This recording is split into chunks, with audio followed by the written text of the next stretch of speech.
Hi, I'm Louise McCullough. I am the outgoing chair of the ISC 2022. Thank you so much for joining us here in New Orleans. It's been a great conference, lots of late-breaking science, and when we were given lemons, we made lemonade. And I'd like to also welcome Tudor Jovin, the incoming chair of 2023's ISC conference. Thank you, Louise. Agree. It was an incredibly refreshing moment to see the audience participating in this live in this at this meeting. Lecture halls full of people. Very refreshing to see that finally after 2 years of solitude.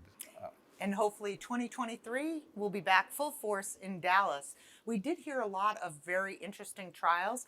I thought especially important is the Premier's trial, looking at periodontal disease. We know that periodontal disease is linked to stroke risk and atherosclerosis, and showing that patients with secondary stroke prevention being seen by a dentist reduced their stroke risk much more than historic controls. I thought that was an interesting trial. I thought the Rescue BT trial was also very interesting. The use of tirofiban, an antiplatelet inhibitor, or a platelet inhibitor, did overall increase the risk of bleeding in that cohort, but there does seem to be a possible signal of efficacy in patients with atherosclerotic disease. As I was speaking with the lead author, he did mention that it can be sometimes difficult to determine who has atherosclerotic disease until you go into the vessel for thrombectomy. And then I think one of the biggest highlights of the meeting was the choice trial. I think that is going to really lead to change in practice. I think one of the highlights of the meeting was the choice trial, which looked at adjunctive TPA or thrombolytic therapy after thrombectomy.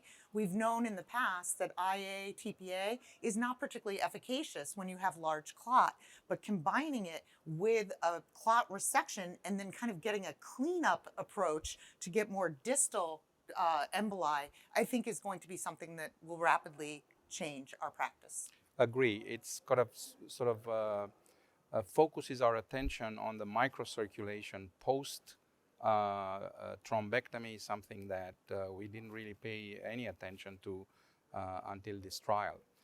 There were, in addition to what you mentioned, there were a few other outstanding late-breaking studies that were presented here. The Rescue Japan is the first of several ongoing randomized trials that aim to clarify whether treating patients with a large baseline infarct, a large core, is beneficial or detrimental. And this very first trial shows that it is in fact beneficial.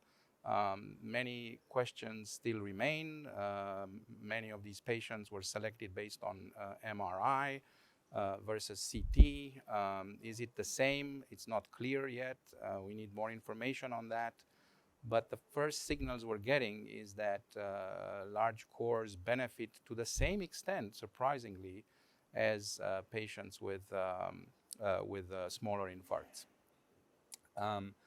The Chablis-T study, another very interesting study that aims to examine the efficacy, although that was not the primary purpose of this study, but in the broader context, there are several approaches now, intravenous approaches to acute stroke due to large vessel occlusion or high-grade stenosis.